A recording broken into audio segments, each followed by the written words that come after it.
Welcome, my ghouls, to ParaGhoul Paranormal, Discoveries from the Dark, where we dive into the eerie, the unexplained, and the downright chilling stories and history from Saskatchewan, and sometimes we extend into other parts of Canada. I'm your host, Katie Culpa. I'm a horror author and paranormal researcher based out of Regina, Saskatchewan, and I'm thrilled to embark on this eerie journey into the Saskatchewan and Canadian unknown with all of you.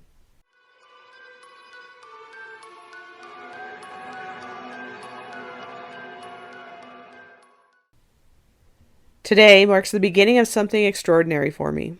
A radio show and podcast dedicated to exploring the realms of the paranormal within Western Canada provinces, with a special focus on Saskatchewan, of course. We're going to be delving into the shadows of our history, including exploring writers of dark fiction like myself, investigators of hauntings, and explorers of history and true crime. We'll even be discussing real paranormal experiences and unexplained mysteries and urban legends.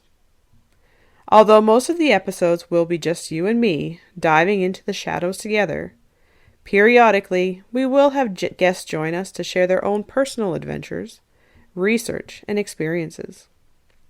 But before we dive into the spine-chilling tales and discussions that await us in future episodes, I wanted to take a moment to share the reason why I chose to start this podcast and show with you. The idea for this podcast came from a lifelong fascination with the unexplained and paranormal. I've had my share of paranormal experiences throughout the various places I've lived, many of which were here in Saskatchewan. Given that I love talking about these experiences and writing dark fiction, I have also attracted a bit of a name of being interested in other people's stories. This has allowed me to learn about other paranormal goings-on in Saskatchewan.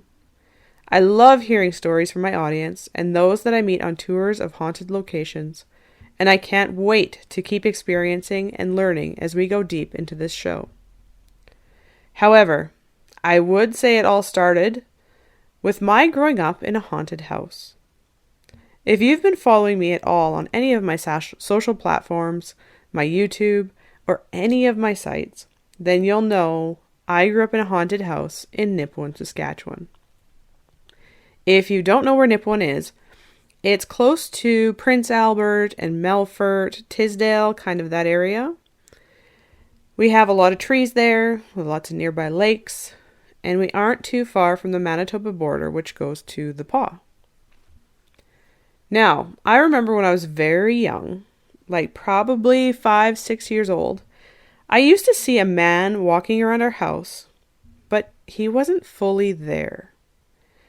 I remember him being see-through, and he had this kind of weird greenish glow to him. He would often stick his head around doors or around the corners of walls. He would wave at me, make funny faces. He would dance at the end of my bed, or run back and forth before jumping through the wall. Looking back, I now realize this was just a ghost trying to have some fun, trying to get my attention. He was likely bored, being a ghost hanging out in a house by himself with nothing else to really do except watch us grow up. So realistically, he was harmless. But at the time, of course, I was terrified. What I didn't find out until much, much later, it was actually after we moved out of the house, my parents moved, my brother and I moved, that we actually sat down and talked about our experiences in the house. And that was when I learned I wasn't the only one that saw this man. My mom would see a shadow figure standing at the end of her bed in the middle of the night. She was never certain it was a ghost. As she told me frequently, she thought a real person was actually standing there, and she was quite terrified. She would try to reach carefully under the covers, trying not to make too much of a noise or too much movement, to try and wake up my dad who was sleeping beside her, in hopes that he would be able to get up and scare whoever it was out of the house. Except, before she could wake him, she would watch as the shadow figure slowly would shrink until it disappeared. It wouldn't move away, it wouldn't walk away, it wouldn't leave the room. It would just dissolve in thin air. My brother also had many experiences like me. He saw the same man that I saw, one we now believe to be Gottfried. That's what we think his name is, as he was one of 2 bachelor men that lived in the house before us, both which passed away before we moved in. So he saw the same man the same way I did, wearing a white button-up shirt, brown slacks with suspenders. For him, the man would just stand in the doorway of his bedroom. He wouldn't move. He wouldn't make faces. He wouldn't try to dance.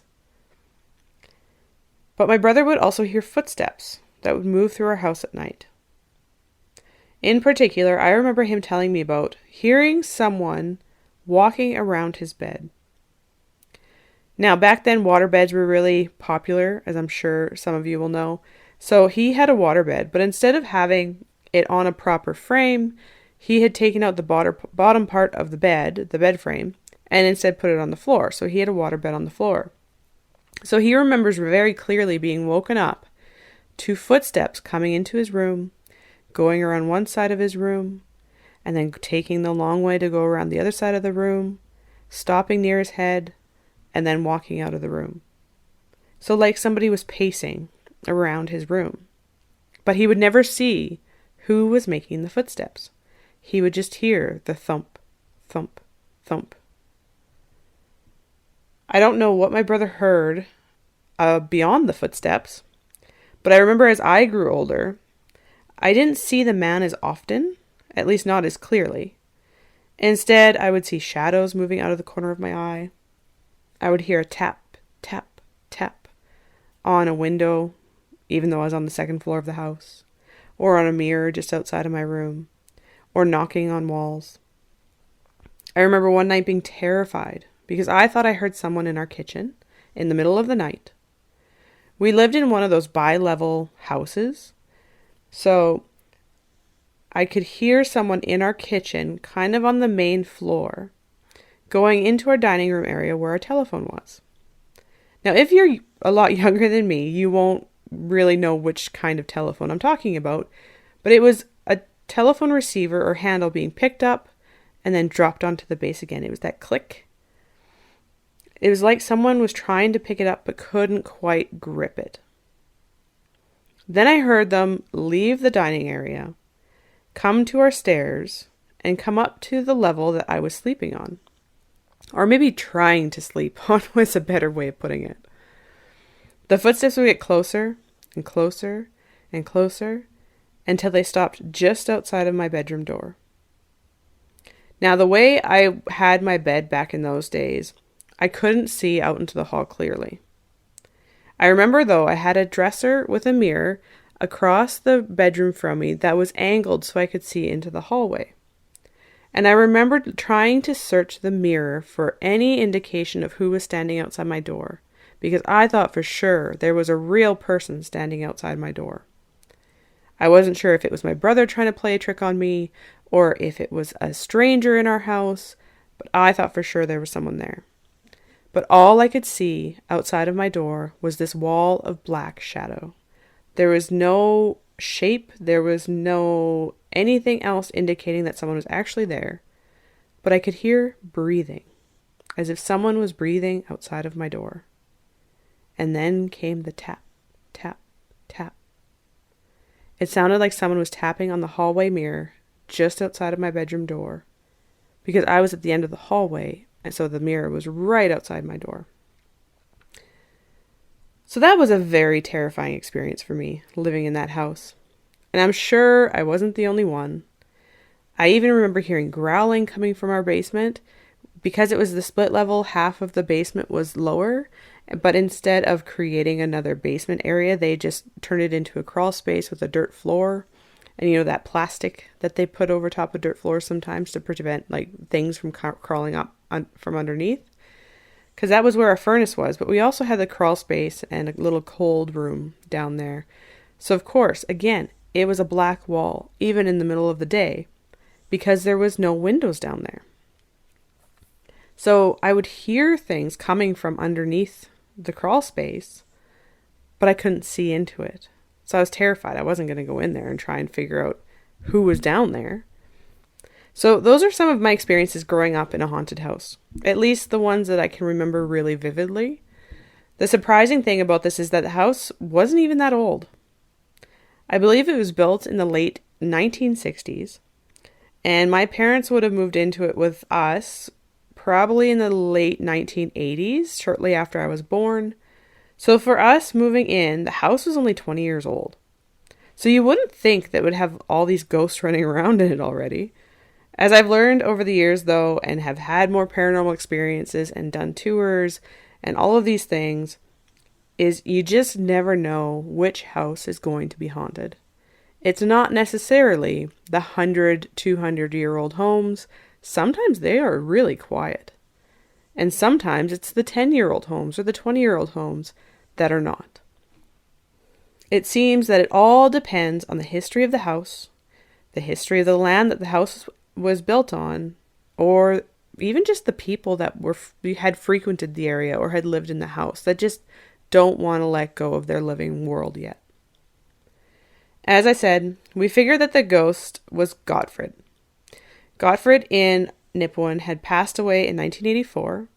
When I explained what the man looked like and what he was wearing to my mom, like I said, years later after we'd moved out, she instantly said, "Oh my goodness, that was Gottfried." So she had known him. The joys of growing up in a small town. If you grew up in one, then you know. Everybody knows everybody. However, he did also have a brother who also passed away, probably while living in the house, back in 1981. They had been living in the house together because they were bachelors. However, August, Gottfried's brother, was also a lot quieter and thinner, my mom said. So we don't think it was him. I faintly recall there being a second ghost in the house, but I don't have any of these experiences like that that I remember with him.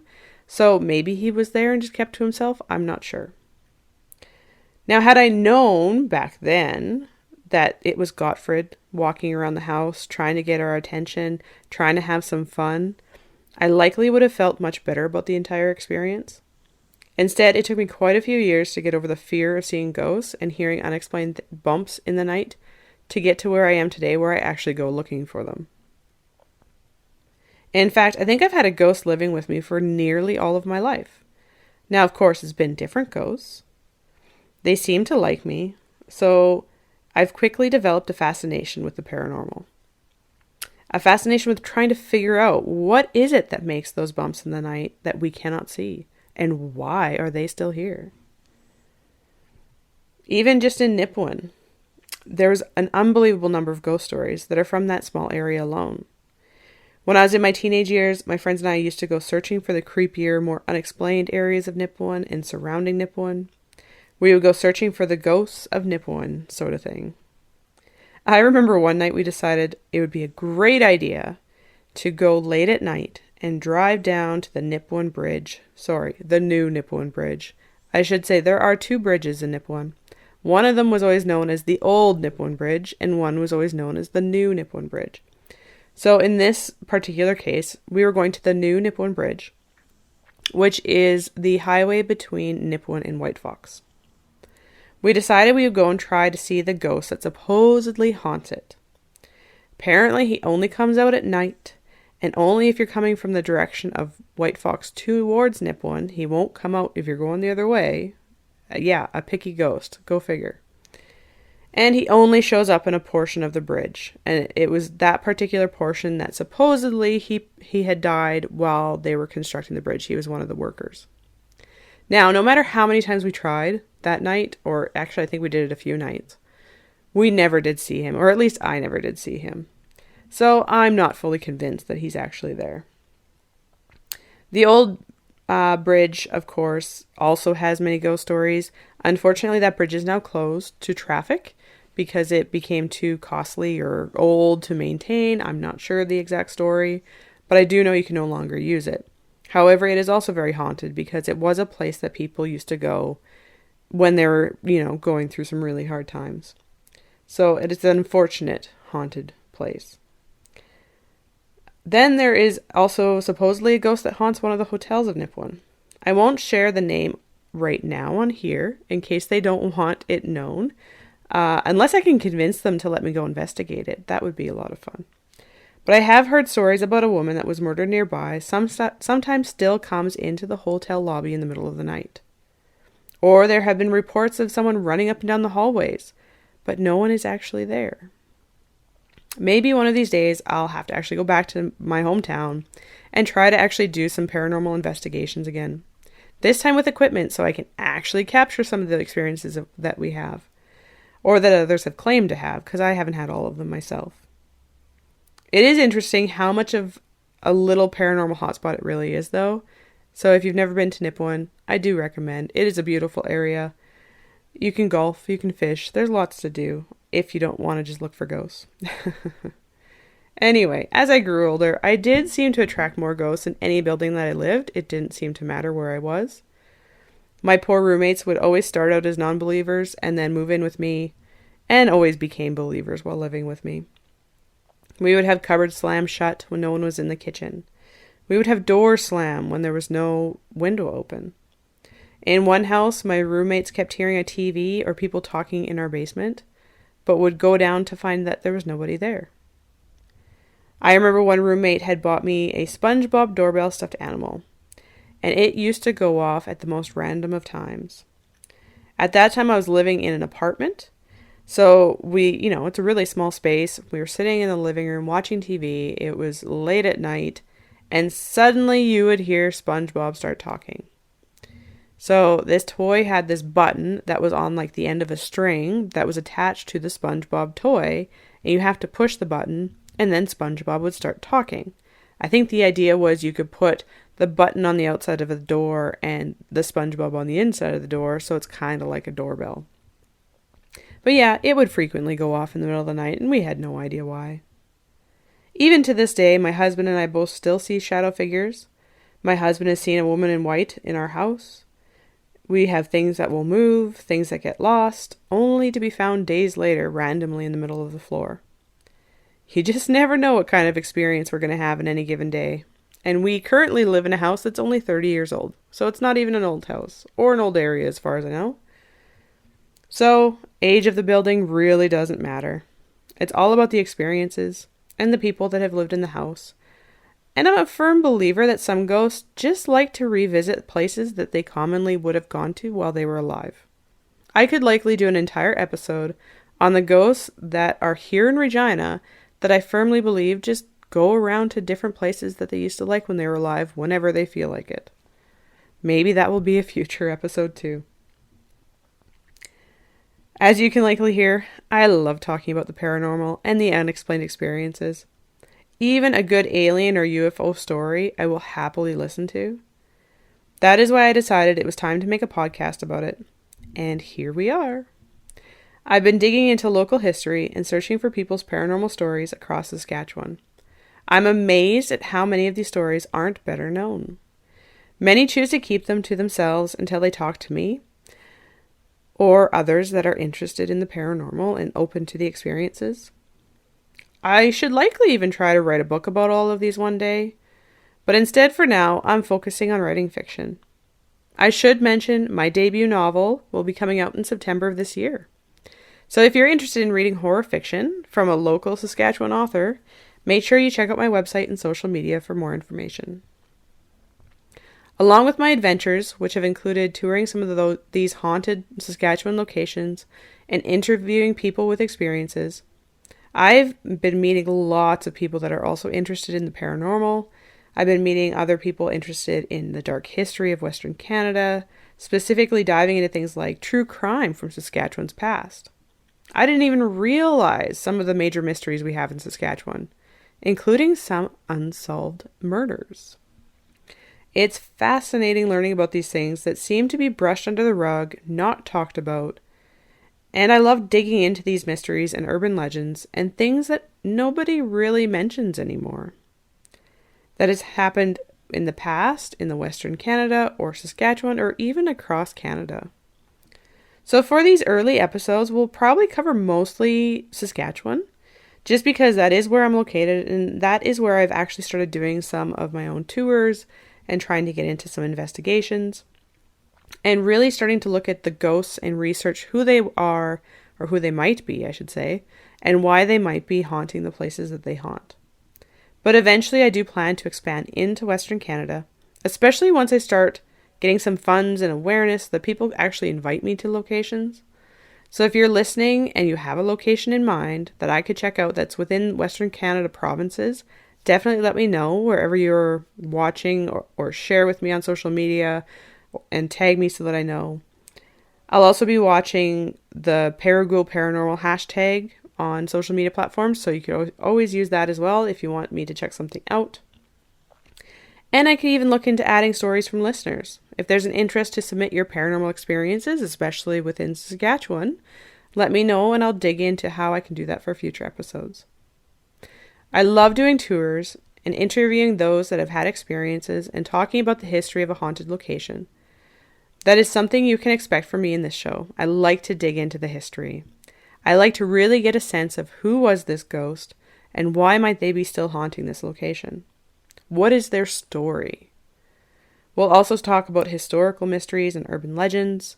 I'm sure we'll find a few that are hoaxes. They always seem to happen, but we'll discuss those as we go along. Since I am a writer and I am publishing my first novel in September, like I said, I'm also hoping to have some guests on here that are also into writing dark fiction, horror, true crime, mysteries, all of those things. I find everything to do with the paranormal, stories about creatures, legends. I find it all so fascinating. So hopefully you won't mind me digging into the minds of others, like me, that also like to write about it. Other episodes will include diving into the history of the paranormal as we know it today. I find paranormal investigation television shows entertaining, and I've always been curious what the real science and history into that aspect of the paranormal is. So I'm hoping you don't mind digging into it with me. I'll share my findings as I research where paranormal investigation started. What brought on the study of the paranormal? What is the real science behind the equipment that they use in these television shows? I have so many questions on the topic, like why did we start investigating paranormal in the first place? What is the earliest known paranormal investigation? Why did people start creating gadgets just to talk to the dead? I want to learn more about where did these people come from? What are these gadgets that they started using in the beginning? And how are they supposed to work scientifically speaking? Like what is happening with the gadgets and what are they supposed to be doing? And of course we'll talk about the pioneers of investigation. Like who started us down this path? Who are those big names in the paranormal world? And what brought them to join it and at all? Of course, you'll be able to find recordings of these episodes on all the podcast platforms. I will do my best to always add the recordings to my YouTube channel, my website, and the big podcast platforms like Podbean, Apple Podcast, and Spotify. So if you ever miss the airing of these episodes on here, you'll be able to catch up with the recordings on any of those. You can also find me, KD Culpa, on YouTube, Instagram, Facebook, and TikTok. I also have a Twitter account, but I don't use it. I don't know who uses them anymore, so probably don't bother looking me up there. As I said, my debut novel will be out this September, so if you're interested in learning more about that, make sure you follow my social media accounts or join my newsletter, as I'll announce more on those things on a more regular basis. I also have a Patreon where you can help support the podcast and realistically help support the paranormal investigations and equipment that I hope to slowly build up on.